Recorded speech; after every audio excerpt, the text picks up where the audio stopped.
Hi friends, இன்றைக்கி நாம் பார்க்க போகிறது என்னென்னா மக்காச்சோள தோசை தாங்க. அதுக்கு தேவையான பொருள் என்னென்னு பார்த்தா மக்காச்சோளம் நான் 2 டம்ளர் இதில் எடுத்திருக்கேன். அதுக்கப்புறம் கூடவே அரைக்கிறதுக்கு தேவையான பொருள் பார்த்திங்கன்னா பூண்டு, இஞ்சி, வரமிளகா, சோம்பு எடுத்திருக்கேன். இதெல்லாம் இப்போ மக்காச்சோளத்தை நான் 4 மணி நேரம் ஊற வைக்க போகிறேன்.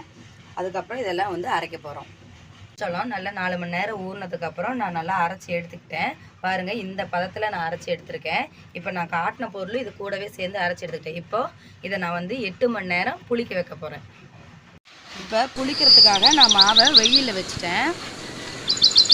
8 மணி நேரம் வெயிலில் புளிக்க வச்சதுக்கப்புறம் நான் இதை எடுத்துட்டேன். இப்போ இது கூடவே நான் அரிசி மாவும் சேர்க்க போகிறேன். அரிசி மாவு நான் ஏற்கனவே என்கிட்ட வச்சுருந்தேங்கிறனால அதை நான் சேர்த்துக்கிறேன். இல்லை அப்படின்னா நீங்கள் இது கூடவே ஃப்ரெஷ்ஷாக ஆட்டியும் அதையும் சேர்த்தே புளிக்க வச்சுக்கலாம். இப்போ இது ரெண்டையும் நான் ஒன்றா ஊற்றி கலக்கி வைக்க போகிறேன்.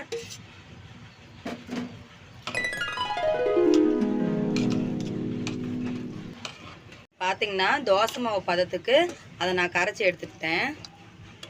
இப்போ தோசை ஊற்றலாம் வாங்க.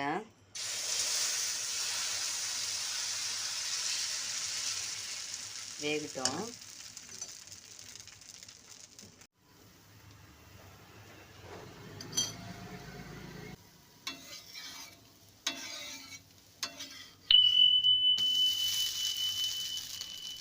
பாருங்கள், நல்லா பொன்னிறமாக இப்படி செவந்து போயிருக்கணும் தோசை.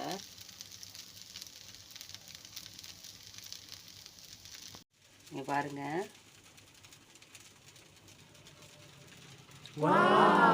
மக்காச்சோள தோசை ரொம்ப சூப்பராக இருந்துச்சு.